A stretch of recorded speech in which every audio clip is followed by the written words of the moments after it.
नमस्कार मेरे प्यारे दोस्तों, मैं वैभव एक बार फिर से आप सबों का स्वागत करता हूं आपके अपने ऑनलाइन प्लेटफॉर्म पर। आप सभी मेरे भाई बहनों का बहुत बहुत स्वागत है। जल्दी से सारे लोग आ जाइए, फिर आज के सेशन की हम लोग शुरुआत करेंगे। और डेली हम लोग रात में एक करंट अफेयर का एक छोटा सा सेशन करते हैं, जो कि आपके एग्जाम के लिए काफ़ी इंपॉर्टेंट हो सकता है। तो जितने मेरे भाई बहन जुड़ते चल रहे हैं, आप सब लोगों से निवेदन करूंगा कि सेशन को आप लोगों ने अभी तक अगर लाइक नहीं किया है, शेयर नहीं किया है, तो चैनल को सब्सक्राइब नहीं किया है तो लाइक कर दें, शेयर कर दें। चैनल पर पहली बार है तो चैनल को सब्सक्राइब जरूर कर लें। चैट बॉक्स में आपको टेलीग्राम का लिंक दिख रहा है, टेलीग्राम चैनल से नहीं जुड़े हैं तो जरूर जुड़ जाएगा। तो चलिए शुरू करेंगे आज की क्लास को। करंट अफेयर के और स्टैटिक जीके के कुछ बहुत ही महत्वपूर्ण प्रश्नों को हम लोग करने वाले हैं। पहला प्रश्न आपके सामने, हाल ही में किस राज्य सरकार के द्वारा परिवार केंद्रित नागरिक डेटाबेस की स्थापना का प्रस्ताव रखा गया है? पहले प्रश्न का सभी लोग आंसर करेंगे। तो कौन सी राज्य सरकार है जिसके द्वारा परिवार केंद्रित नागरिक डेटाबेस की स्थापना का प्रस्ताव रखा गया? उत्तर प्रदेश, बिहार, अरुणाचल प्रदेश, छत्तीसगढ़। क्या आंसर हो जाएगा? पहले प्रश्न की बात करेंगे, करेक्ट आंसर क्या कर देगा? तो आप आंसर कर दोगे ऑप्शन संख्या सी आंसर कर देगा, अरुणाचल प्रदेश। ठीक है। अच्छा, अरुणाचल प्रदेश के संदर्भ में आप याद रखेंगे कि ये भारत में सबसे कम जनसंख्या घनत्व वाला राज्य है। ठीक है। आपको अगर आपसे पूछा जाए सबसे कम जनसंख्या घनत्व आपको कहाँ पर देखने को मिलेगा, तो सबसे कम जनसंख्या घनत्व आप कहोगे अरुणाचल प्रदेश में आपको देखने को मिलेगा। ठीक है। साथ ही साथ अरुणाचल प्रदेश में आपको नामदफा नेशनल पार्क आपको देखने को मिलेगा, पखुई वन्यजीव अभ्यारण्य आपको देखने को मिलेगा, साथ ही साथ आपको दिबांग वन्यजीव अभ्यारण्य भी देखने को मिलेगा। तो ये सब आपको कहाँ पर? अरुणाचल प्रदेश में। नामदफा नेशनल पार्क, पखुई वन्यजीव अभ्यारण्य और दिबांग वन्यजीव अभ्यारण्य, ये सब आपको अरुणाचल प्रदेश में देखने को मिलेगा। अरुणाचल प्रदेश में आपको सेला दर्रा देखने को मिलेगा। कौन सा? तो सेला दर्रा बहुत ही महत्वपूर्ण है। सेला दर्रा, बोमडिला दर्रा, सेला दर्रा, बोमडिला दर्रा और दीफू दर्रा, ये तीनों दर्रे आप याद रखेंगे। ये तीनों दर्रे आपको कहाँ पर? तो अरुणाचल प्रदेश में देखने को मिलेंगे। सबसे कम जनसंख्या घनत्व वाला राज्य है अरुणाचल प्रदेश। नामदफा नेशनल पार्क, पखुई वन्यजीव अभ्यारण्य, दिबांग वन्यजीव अभ्यारण्य, ये सब आपको देखने को मिलेंगे कहाँ पर? अरुणाचल प्रदेश में। अरुणाचल प्रदेश में सेला दर्रा, बोमडिला दर्रा, दीफू दर्रा, ये सब आपको कहाँ पर? अरुणाचल प्रदेश में देखने को मिल जाएगा। ठीक है। इसके साथ ही साथ आप याद रखेंगे अरुणाचल प्रदेश में जो बौद्धिस्ट कम्युनिटी के जो लोग हैं उनके द्वारा याद रखेंगे लोसांग उत्सव। ठीक है। कौन सा? तो लोसांग उत्सव का आयोजन होता है। ठीक है। लोसांग उत्सव मनाया जाता है अरुणाचल प्रदेश में जो बौद्धिस्ट कम्युनिटी के लोग हैं उनके द्वारा। ठीक है। तो ऑप्शन संख्या यहाँ पर क्या हो जाएगा? तो सी आंसर कर देंगे, अरुणाचल प्रदेश बिल्कुल करेक्ट हो जाएगा। आगे बढ़ेंगे दूसरे प्रश्न की तरफ। दूसरा प्रश्न आपके सामने है, निम्नलिखित में से किसके द्वारा महिला दिवस पर नारी शक्ति से विकसित भारत सम्मेलन का उद्घाटन किया जाएगा? द्रौपदी मुर्मू, प्रधानमंत्री नरेंद्र मोदी, रक्षा मंत्री राजनाथ सिंह या फिर महिला एवं बाल विकास मंत्री अन्नपूर्णा देवी? तो दूसरे प्रश्न का आंसर करना है, निम्नलिखित में से किसके द्वारा महिला दिवस पर नारी शक्ति से विकसित भारत सम्मेलन का उद्घाटन किया जाएगा? दूसरे प्रश्न का आंसर करना है, क्या हो जाएगा करेक्ट आंसर? सबसे पहले आपको याद होना चाहिए कि अगर हमसे अंतर्राष्ट्रीय महिला दिवस पूछा जाए तो आप आंसर करोगे क्या? 8 मार्च को। अगर आपसे अंतर्राष्ट्रीय महिला दिवस पूछा जाए तो आप आंसर करोगे 8 मार्च को। अगर आपसे वहीं राष्ट्रीय महिला दिवस पूछ ले, अगर आपसे क्या कर ले, अगर आपसे राष्ट्रीय महिला दिवस पूछ ले तो आप आंसर क्या करोगे? आप आंसर कर दोगे 13 फरवरी को। किसके? सरोजिनी नायडू के जन्म दिवस को 13 फरवरी को राष्ट्रीय महिला दिवस मनाते हैं। अंतर्राष्ट्रीय महिला दिवस की बात करेंगे तो 8 मार्च को मनाते हैं। ठीक है। यहाँ पर अगर हम लोग बात करेंगे तो महिलाओं के लिए नारी शक्ति से विकसित भारत सम्मेलन का उद्घाटन महिला एवं बाल विकास मंत्री अन्नपूर्णा देवी के द्वारा किया गया। ऑप्शन संख्या क्या हो जाएगा? तो डी बिल्कुल एकदम करेक्ट हो जाएगा। अच्छा, महिलाओं के संदर्भ में आप याद रखेंगे, आपके लिए बहुत ही महत्वपूर्ण है 106वां संशोधन 2023। ठीक है। क्या होगा? तो 106वां संशोधन 2023, इसके द्वारा अगर हम लोग बात करेंगे कहाँ कहाँ पर? तो लोकसभा में, लोकसभा में और साथ ही साथ कहाँ पर? साथ ही साथ विधानसभा में। लोकसभा और विधानसभा में महिलाओं के लिए अगर हम लोग बात करें 1/3 स्थान आरक्षित किया गया है। ठीक है। क्या किया गया है? तो 106वें संविधान संशोधन के द्वारा लोकसभा और विधानसभा में महिलाओं के लिए 1/3 स्थान क्या किया गया है? तो आरक्षित किया गया है। ठीक है। और पंचायतों में अगर हम लोग बात करें तो पंचायतों में आपको पता है, पंचायतों में तो पहले से ही 1/3 स्थान आरक्षित है महिलाओं के लिए। ठीक है। पंचायतों में तो पहले से ही 1/3 स्थान आरक्षित है। ठीक है। और लोकसभा और विधानसभा में 106वें संविधान संशोधन 2003 के द्वारा महिलाओं के लिए 1/3 स्थान आरक्षित कर दिया गया है। तो ये आप याद रखेंगे। ठीक है। तो यहाँ पर ऑप्शन संख्या क्या हो जाएगा? तो डी आंसर हो जाएगा, महिला एवं बाल विकास मंत्री अन्नपूर्णा देवी। अगले प्रश्न की तरफ चलेंगे। तीसरा प्रश्न आपके सामने है, हाल ही में केंद्र सरकार ने लगभग कितने करोड़ रुपए के बजट के साथ प्रोजेक्ट लॉयन को मंजूरी दी है? प्रोजेक्ट लायन के संदर्भ में आपसे पूछा जा रहा है। सबसे पहले तो आपको याद रखना है जो प्रोजेक्ट लॉयन है इसकी शुरुआत कब हुई है? प्रोजेक्ट लॉयन की शुरुआत कब हुई है? तो क्या आंसर करोगे? तो आप आंसर करोगे 2020 में शुरुआत हो रही है प्रधानमंत्री नरेंद्र मोदी जी के द्वारा। प्रोजेक्ट लायन की शुरुआत हो रही है 2020 में मोदी जी के द्वारा, और इसका उद्देश्य क्या है, तो शेरों की सुरक्षा। और शेरों के लिए अगर हम लोग बात करेंगे तो एशियाई शेरों की जब बात होती है, एशियाई शेरों की जब बात होती है तो सबसे पहले जो आपके दिमाग में आता है वो आएगा आपको क्या, गिर नेशनल पार्क आएगा, जो कि कहाँ पर है, जो कि गुजरात में है, याद रखेंगे। ठीक है, क्या है, तो गुजरात में गिर नेशनल पार्क है जो एशियाई शेरों के लिए प्रसिद्ध है। और शेरों की सुरक्षा के लिए, उनके संरक्षण के उद्देश्य से प्रधानमंत्री नरेंद्र मोदी जी के द्वारा 2020 में प्रोजेक्ट लायन की शुरुआत की गई है। तीसरे प्रश्न की बात करेंगे, करेक्ट आंसर क्या हो जाएगा, तो आप आंसर कर दोगे ऑप्शन संख्या डी, 2900 करोड़ रुपए की मंजूरी प्रदान की गई है प्रोजेक्ट लायन के तहत। ऑप्शन संख्या क्या हो जाएगा, तो डी बिल्कुल करेक्ट हो जाएगा। आगे बढ़ेंगे अगले प्रश्न की तरफ। अगला प्रश्न आपके सामने, हाल ही में कहाँ भारत और बांग्लादेश के बीच में संयुक्त नदी आयोग की 86वीं बैठक हुई है, तो बताइएगा क्या हो जाएगा, तो हाल ही में कहाँ पर भारत और बांग्लादेश के बीच संयुक्त नदी आयोग की 86वीं बैठक हुई है, सूरत में, चेन्नई में, कोलकाता में, आंध्र प्रदेश में, क्या आंसर करिएगा। तो देखो, अगर हम लोग बात करें करेक्ट आंसर क्या हो जाएगा, तो आपका ऑप्शन संख्या सी हो जाएगा, कोलकाता। कोलकाता की अगर हम लोग बात करें, कोलकाता को सिटी ऑफ जॉय भी कहते हैं। ठीक है, क्या करते हैं, तो सिटी ऑफ जॉय भी कहते हैं। साथ ही याद रखेंगे सिटी ऑफ क्या करते हैं, सिटी ऑफ पैलेसेस भी कहते हैं। ठीक है, याद रखेंगे क्या करते हैं, तो सिटी ऑफ पैलेसेस के नाम से भी जानते हैं। ठीक है, इसके साथ ही साथ याद रखिएगा, पहली आपसे मेट्रो पूछा जाए, पहली मेट्रो आपसे कहा जाए, या फिर पहली क्या कर ले, पहली अंडर वाटर मेट्रो कह दे, पहली मेट्रो कहे या फिर पहली अंडर वाटर मेट्रो कहे, तो आपका आंसर क्या होगा, कोलकाता होगा। कोलकाता को सिटी ऑफ जॉय कहते हैं, सिटी ऑफ पैलेसेस कहते हैं। कोलकाता में आपको जल्दापारा, जल्दापारा, जल्दापारा वन्यजीव विहार, Buxa national park, Buxa national park और सुंदरवन नेशनल पार्क आपको देखने को मिल जाएंगे। ठीक है, क्या होगा, तो पश्चिम बंगाल में अगर हम लोग बात करें, कोलकाता में अगर हम लोग बात करें, तो आपको जल्दापारा, बुक्सा, सुंदरवन देखने को मिल जाएगा। कोलकाता आपसे पूछ ले कौन सी नदी के किनारे, तो आप आंसर करोगे हुगली नदी के किनारे। कोलकाता कौन सी नदी के किनारे है, तो कोलकाता शहर जो है वो हुगली नदी के किनारे है। कोलकाता शहर की स्थापना किसने की थी, तो आप आंसर करोगे जॉब चारनाग ने। ठीक है, किसने, तो जॉब चारनाग जो है, इन्होंने कोलकाता शहर की स्थापना की थी। हुगली नदी के किनारे कोलकाता है। और पश्चिम बंगाल राजधानी कोलकाता में आपको जल्दापारा, बुक्सा, सुंदरवन आपको ये सब देखने को मिल जाएंगे। पहली मेट्रो आपसे पूछा जाए तो कोलकाता में, पहली अंडर वाटर मेट्रो पूछे तो भी कोलकाता में, सिटी ऑफ जो है, सिटी ऑफ पैलेसेस के नाम से कोलकाता को जानते हैं। क्लियर है, तो ऑप्शन संख्या क्या हो जाएगा, तो सी यहाँ पर बिल्कुल करेक्ट आंसर हो जाएगा। आगे बढ़ेंगे अगले प्रश्न की तरफ। अगला प्रश्न आपका आंसर करना है, वर्ष 2025 में चीन ने अपने रक्षा बजट में कितने प्रतिशत की वृद्धि की है, तो 2025 में अगर हम लोग बात करेंगे तो चीन ने भी अपना बजट प्रस्तुत किया और कितने प्रतिशत की वृद्धि की है। चीन की अगर हम लोग बात करें, चीन गणतंत्र कब बना या फिर कहें चीन स्वतंत्र कब हुआ, तो 1949 में, 1949 में चीन जो है ये स्वतंत्र हो रहा है। 1949 में अगर हम लोग बात करेंगे, चीन स्वतंत्र हो रहा है। राजधानी इनकी क्या है, तो राजधानी इनकी बीजिंग है। मुद्रा आपसे पूछ ले, मुद्रा आप आंसर क्या करोगे, तो मुद्रा आप कह दोगे रेन मिम्बी है। राजधानी बीजिंग है, मुद्रा रेन मिम्बी है। ठीक है, अगर आपसे संसद की बात कर लेगा तो इनकी जो संसद है, संसद का नाम है नेशनल पीपल्स कांग्रेस। ठीक है, क्या है, तो नेशनल पीपल्स कांग्रेस जो है तो वो चीन की संसद का नाम है। ठीक है, चीन का एक शहर है, नाम क्या है, तो संघाई, और संघाई को चीन का मानचेस्टर कहते हैं। संघाई को चीन का मानचेस्टर कहते हैं, याद रखिएगा। चीन का ही एक शहर है वुहान, और यहीं से कोरोना वायरस फैला था। ठीक है, क्या होगा, तो कोरोना वायरस अगर हम लोग बात करें तो कोरोना वायरस जो है वो चीन के वुहान शहर से फैला था। संघाई जो चीन का शहर, इसको चीन का मानचेस्टर कहते हैं। चीन की संसद का नाम नेशनल पीपल्स कांग्रेस, चीन की राजधानी बीजिंग, मुद्रा रेनमिनबी। 1949 में, 1949 में चीन आज़ाद हुआ था। भारत और चीन के बीच में कौन सा अभ्यास होता है, तो भारत और चीन के बीच में हैंड इन हैंड अभ्यास होता है। ठीक है, कौन सा, तो भारत और चीन के बीच में हैंड इन हैंड अभ्यास होता है। भारत और चीन के बीच में कौन सी रेखा है, तो मैक-मोहन रेखा है। ठीक है, कौन सी, तो मैक-मोहन, भारत और चीन के बीच में मैक-मोहन रेखा है। और LAC line of actual control, Bharat और चीन के बीच में लाइन ऑफ एक्चुअल कंट्रोल और मैक-मोहन रेखा, ये दोनों भारत और चीन के बीच में, भारत और चीन के बीच में हैंड इन हैंड अभ्यास होता है। चीन और तिब्बत की सीमा पर आपको तकला मकान मरुस्थल देखने को मिल जाएगा। ठीक है, कौन सा, तो तकला मकान मरुस्थल। ये जो तकला मकान मरुस्थल है, इसका जो विस्तार है वो तिब्बत और चाइना दोनों में है। ठीक है, तो तिब्बत और चीन दोनों में फैला है तकला मकान मरुस्थल।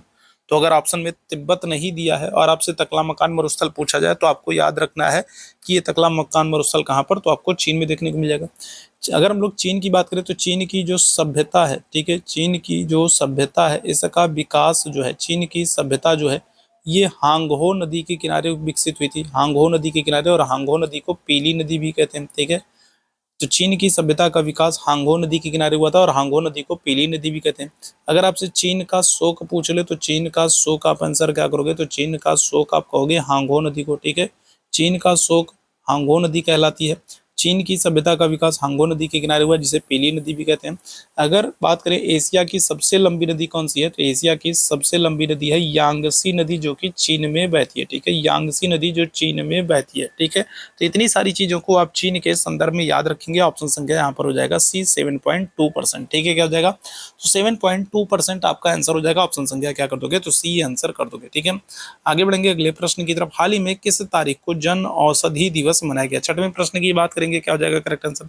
तो आपसे क्या पूछ रहा है, जन औषधि दिवस पूछ रहा है, 4 मार्च, 5 मार्च, 6 मार्च या फिर 7 मार्च। तो आंसर क्या करिएगा, तो आंसर कर देंगे 7 मार्च को जन औषधि दिवस मनाते हैं। ठीक है, आगे बढ़ेंगे अगले प्रश्न की तरफ। अगला प्रश्न आपके सामने, हाल ही में कहां पर प्रधानमंत्री नरेंद्र मोदी ने विंटर टूरिज्म प्रोग्राम में हिस्सा लिया।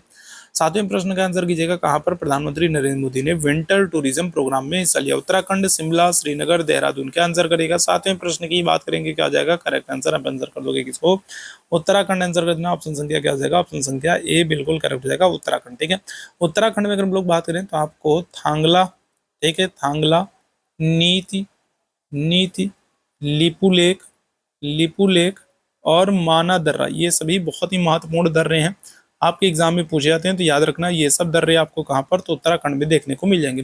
थांगला, नीति, लिपुलेख और माना दर्रा, ये सब आपको कहाँ पर, तो ये सब आपको उत्तराखंड में देखने को मिल जाएगा।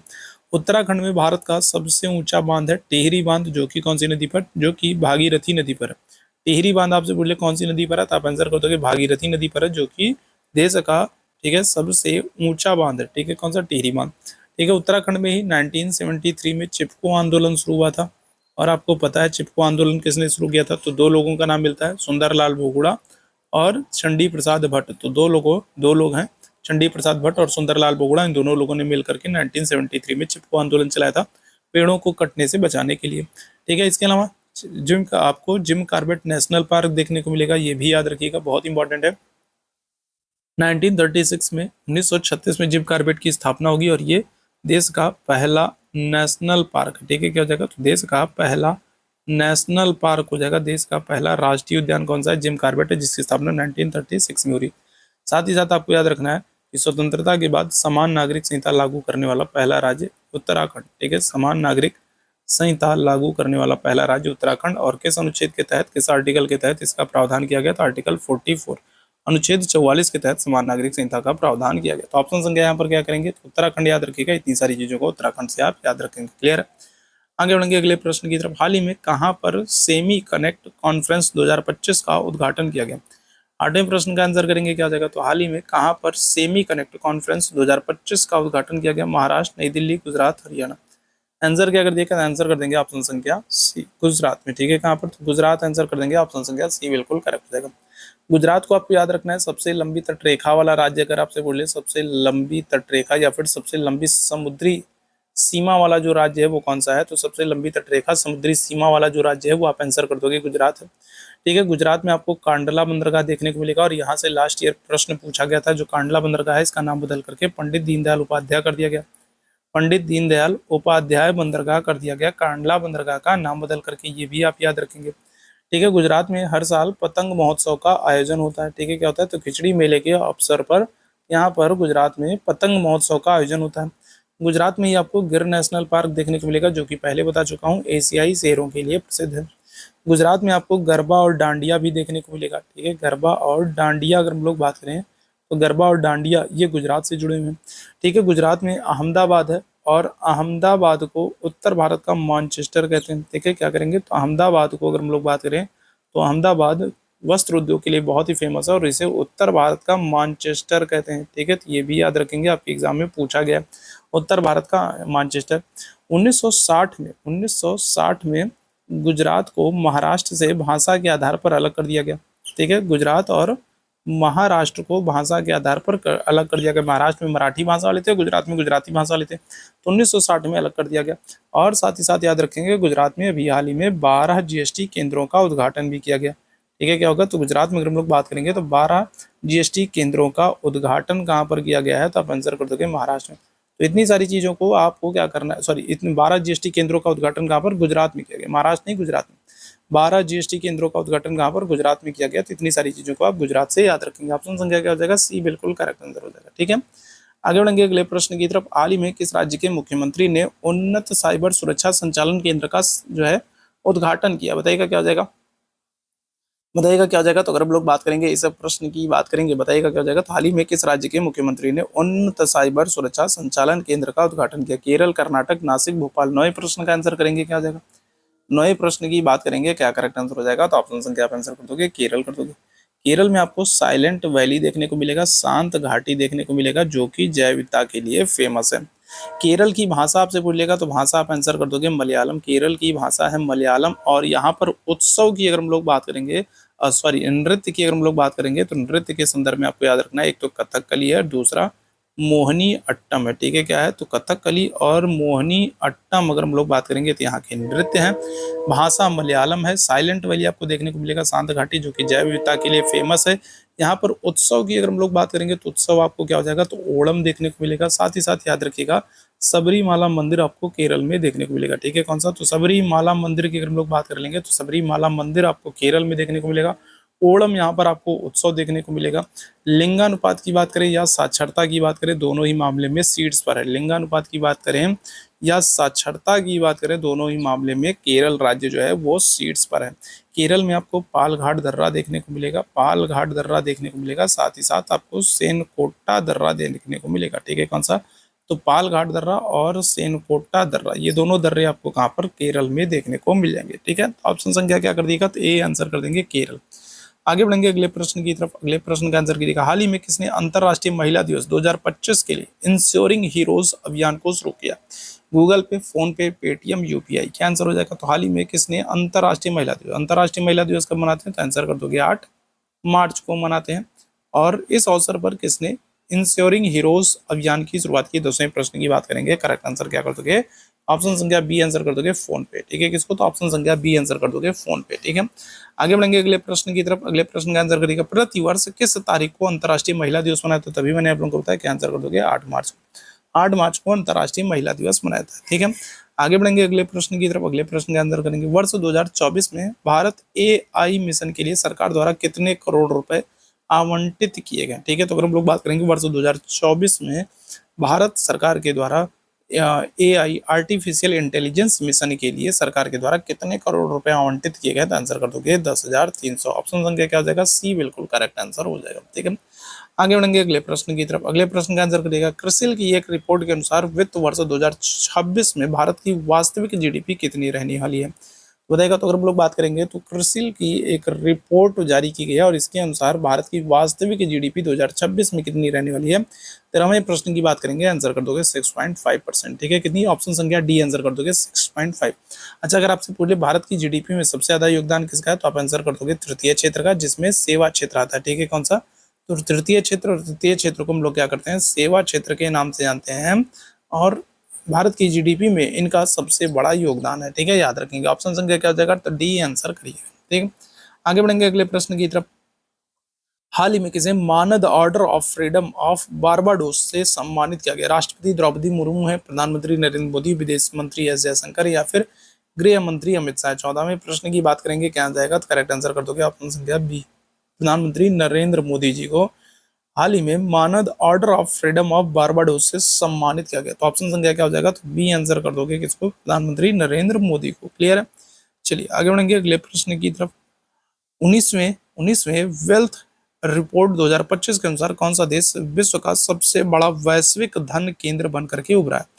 तो 19वीं हेल्थ रिपोर्ट 2025 को जारी किया गया और इसके अनुसार अगर हम लोग बात करेंगे तो विश्व में कौन सा देश है जो आर्थिक रूप से सबसे बड़ा केंद्र बन करके उभरा है, भारत, जापान, चीन या अमेरिका। क्या आंसर हो जाएगा, तो करेक्ट आंसर हो जाएगा ऑप्शन संख्या डी हो जाएगा, अमेरिका। ठीक है, क्या हो जाएगा, तो ऑप्शन संख्या डी आंसर कर दोगे, अमेरिका को। क्लियर है, चलिए आगे बढ़ेंगे अगले प्रश्न की तरफ। भारत का पहला मानव, अगर हम लोग बात करें भारत का पहला नहीं, आपसे पूछ रहा है पहला मानव हृदय प्रत्यारोपण किस वर्ष हुआ था, बताएगा। पहला मानव, अब पहला है तो आपके लिए महत्वपूर्ण हो जाएगा। तो पहला मानव हृदय प्रत्यारोपण ये किस वर्ष हुआ था, 1947, 1957, 1967, 1977। क्या आंसर कर दोगे? तो आंसर कर दोगे आप लोग ऑप्शन संख्या सी, 1967 में अफ्रीका महाद्वीप में किया गया था पहला मानव हृदय प्रत्यारोपण। ऑप्शन संख्या क्या हो जाएगा? सी बिल्कुल करेक्ट हो जाएगा। ठीक है, आगे बढ़िएगा अगले प्रश्न की तरफ। सूर्य की किरणों से कौन से विटामिन की प्राप्ति होती है? Vitamin A, vitamin C, vitamin K, vitamin D. आपको सारे विटामिन के नाम याद होने चाहिए। विटामिन ए की बात करेंगे तो विटामिन ए का रासायनिक नाम रेटिनॉल हो जाएगा। विटामिन सी का एस्कॉर्बिक एसिड हो जाएगा। विटामिन के का, ठीक है, क्या हो जाएगा? अगर हम लोग बात करेंगे विटामिन डी की, अगर हम लोग बात करें तो डी का क्या हो जाएगा? तो कैल्सीफेरॉल हो जाएगा। ठीक है, और विटामिन के का अगर हम लोग बात करेंगे तो फिलोक्विनान हो जाएगा। तो सारे विटामिन के आपको नाम याद होने चाहिए। बी और सी की हम लोग बात करें तो बी और सी ऐसे विटामिन होते हैं जो जो क्या होते हैं? जो जल में घुलनशील होते हैं। ठीक है, क्या होते हैं? जो जल में घुलनशील होते हैं। बाकी अगर हम लोग बात करें विटामिन ए की बात करें, विटामिन डी की बात करें, विटामिन ई की बात करें, विटामिन के की बात करें, ठीक है, तो ये क्या होते हैं? तो ये वसा में घुलनशील होते हैं। ठीक है, बी और सी जो है जल में घुलनशील होते हैं। विटामिन के जो है ये क्या होता है? तो ये रक्त का थक्का बनाने के लिए जो है उत्तरदायी होता है, महत्वपूर्ण होता है। रक्त का थक्का बनाने के लिए अगर हम लोग बात करेंगे तो क्या हो जाएगा? तो विटामिन, ठीक है, के जो है तो ये महत्वपूर्ण हो जाता है। सूर्य की किरणों से अगर हम लोग बात करेंगे तो विटामिन डी की प्राप्ति होती है। और विटामिन डी से क्या होता है? विटामिन डी से जो अस्थियां हैं या फिर जो हड्डियां हैं वो क्या होती हैं? वो मजबूत होती हैं, याद रखिएगा। ठीक है, क्या होती है? तो विटामिन डी से अगर हम लोग बात करेंगे, जो अस्थियां हैं, हड्डियां हैं, वो मजबूत होती हैं। सूर्य की किरणों से विटामिन डी मिलती है। और विटामिन डी का रासायनिक नाम क्या हो जाएगा? तो आंसर कर दोगे कैल्सीफेरॉल हो जाएगा। ठीक है, याद रखेंगे। आगे बढ़ेंगे अगले प्रश्न की तरफ। अगले प्रश्न का, नील नदी दुनिया की सबसे लंबी नदी है, ये किस महाद्वीप में बहती है? तो यूरोप में, अफ्रीका में, एशिया में, दक्षिण अमेरिका में। देखो दो चीजें हैं, एक है आपकी कौन सी? एक है विक्टोरिया झील। ठीक है, कौन सी है? एक है विक्टोरिया झील। ठीक है, एक है विक्टोरिया झील और एक है ताना झील। ठीक है, कौन सी? और एक है ताना झील। अगर हम लोग बात करें, एक है विक्टोरिया झील, एक है ताना झील। विक्टोरिया झील जो है ये युगांडा में है। ठीक है, युगांडा में है। और ताना झील की अगर हम लोग बात करेंगे तो ये इथोपिया में है। ठीक है, इथोपिया में है। विक्टोरिया से जो है यहाँ से एक श्वेत नील नदी निकलती है। ठीक है, कौन सी? तो यहाँ से श्वेत नील नदी निकलती है, श्वेत नील नदी निकलती है। और ताना झील से अगर हम लोग बात करेंगे तो नीली नील नदी निकलती है। ठीक है, कौन सी? नीली नील नदी निकलती है। ठीक है, और ये दोनों नदियां जो है आगे जाकर के सूडान की राजधानी है खार्तूम, सूडान की राजधानी खार्तूम में ये नदी, दोनों नदियां जाकर के मिल जाती हैं और नील नदी बन जाती हैं। ठीक है, क्या हो जाती हैं? तो अभी ये दोनों नदियां, जो श्वेत नील है और नीली नील जो है, ये दोनों सूडान की राजधानी खार्तूम में जाकर के मिल जाती हैं और नील नदी के नाम से जानी जाती हैं। और यही आगे जाकर के भूमध्य सागर में गिर जाती है। तो ये सबसे लंबी नदी है। अगर आपसे पूछ ले श्वेत नील नदी कहाँ से निकलती है तो आप आंसर करोगे विक्टोरिया झील, जो कि युगांडा में है। अगर आपसे पूछे नीली नील नदी कहाँ से निकलती है तो आप आंसर करोगे ताना झील, जो कि इथोपिया में है। अगर आपसे पूछा जाए श्वेत नील और नीली नील कहाँ पर मिलती है तो आप आंसर करोगे सूडान की राजधानी खार्तूम में। और ये जो नील नदी है ये विश्व की सबसे लंबी नदी है और इस पर आसमान बांध आपको देखने को मिलेगा। ठीक है, कौन सा? तो नील नदी पर अगर हम लोग बात करेंगे तो आपको आसमान बांध देखने को मिलेगा। और नील नदी जो है, इसे नील नदी को मिस्र का वरदान भी कहते हैं। ठीक है, क्या कहते हैं? तो मिस्र के लिए वरदान कहते हैं। नील नदी को मिस्र के लिए वरदान कहा जाता है। और ये कहाँ की? तो ये अफ्रीका महाद्वीप की। ऑप्शन संख्या क्या करोगे? तो बी आंसर कर दोगे। ठीक है, कहाँ की? तो ऑप्शन संख्या बी आंसर कर दोगे। ठीक है, आगे बढ़ेंगे अगले प्रश्न की तरफ। पश्चिम बंगाल का शोक कहलाने वाली नदी कौन सी नदी है जिसको पश्चिम बंगाल का शोक कहते हैं? ठीक है, क्या आंसर करिएगा? तो देखो बिहार का अगर आपसे शोक पूछा जाए तो बिहार का शोक आप कहोगे कोसी को। ठीक है, किसको? कोसी को। उड़ीसा का शोक अगर आपसे पूछा जाए तो उड़ीसा का शोक आप किसको कहोगे? तो आप आंसर करोगे महानदी को। और पश्चिम बंगाल का शोक आपसे पूछा जाएगा तो आप आंसर करोगे दामोदर नदी को। ठीक है, दामोदर नदी जो है इसमें आर्सेनिक जल प्रदूषण बहुत अधिक है, आर्सेनिक जल प्रदूषण बहुत अधिक है। और इसी वजह से और जो है दामोदर नदी को क्या करते हैं? तो जैविक मरुस्थल भी कहा जाता है। ठीक है, क्या करते हैं? तो जैविक मरुस्थल भी कहा जाता है, क्योंकि यहाँ पर आर्सेनिक जल प्रदूषण बहुत अधिक है। साथ ही साथ याद रखेंगे दामोदर नदी पर स्वतंत्र भारत की पहली बहुउद्देशीय परियोजना का निर्माण किया गया था। ठीक है, क्या किया गया? तो स्वतंत्र भारत की जो पहली बहुउद्देशीय परियोजना है, स्वतंत्र भारत की पहली बहुउद्देशीय परियोजना जो है, उसका निर्माण दामोदर नदी पर ही किया गया था। ठीक है, तो पहली बहुउद्देशीय परियोजना का निर्माण दामोदर नदी पर किया गया, दामोदर घाटी परियोजना। दामोदर नदी में आर्सेनिक जल प्रदूषण बहुत अधिक है, इसलिए जैविक मरुस्थल कहते हैं। दामोदर नदी को पश्चिम बंगाल का शोक कहते हैं। दामोदर नदी जो है ये किसकी सहायक नदी है? तो ये हुगली की सहायक नदी है। ठीक है, दामोदर नदी जो है ये किसकी सहायक नदी है? तो ये हुगली की सहायक नदी है, याद रखेंगे। ऑप्शन संख्या क्या कर दोगे? तो सी आंसर कर दोगे। ठीक है, आगे बढ़ेंगे अगले प्रश्न की तरफ। निम्न में से कौन सा अनुच्छेद राज्य के नीति निदेशक सिद्धांतों से संबंधित है? डीपीएसपी से बात हो रही है, बताइएगा। तो डीपीएसपी की हम लोग बात करेंगे, director principles of state policy की बात करेंगे, तो इनको हमने आयरलैंड से लिया है। ठीक है, कहाँ से? तो आयरलैंड से इनको हमने भारतीय संविधान में शामिल किया है। भाग 4 में इनका उल्लेख है। और अनुच्छेद की अगर हम लोग बात कर लेंगे तो अनुच्छेद क्या हो जाएगा, तो 36 से 51 हो जाएगा। आंसर ऑप्शन संख्या क्या कर दोगे, तो डी आंसर कर दोगे। और याद रखेंगे नीति निर्देशक तत्व जो है ये वाद योग्य नहीं होते हैं, ठीक है। क्या होते हैं, तो ये वाद योग्य नहीं होते। नीति निर्देशक तत्व जो होते हैं ये वाद योग्य नहीं होते, तो ये आपको याद रखना है, ठीक है। तो ऑप्शन संख्या क्या हो जाएगा, डी बिल्कुल करेक्ट हो जाएगा, ठीक है। तो ये महत्वपूर्ण सेशन था। डेली रात में हम लोग एक करंट अफेयर का और स्टैटिक जीके का, जीके जीएस का एक छोटा सा सेशन करते हैं जो कि आप लोगों के लिए काफी इंपॉर्टेंट होता है। तो उम्मीद है सेशन आप लोगों को पसंद आया होगा। सेशन पसंद आया हो तो सेशन को लाइक और शेयर जरूर करें। चैनल पर पहली बार है तो सब्सक्राइब जरूर कर ले। चैट बॉक्स में आपको टेलीग्राम का लिंक दिख रहा है, टेलीग्राम चैनल से नहीं जुड़े तो जरूर जुड़े। तो अभी के लिए बस इतना ही करेंगे। Thank you so much. आप सभी मेरे चैले भाई बहनों को मेरे साथ जुड़ने के लिए thank you so much. Good night, शुभ रात्रि।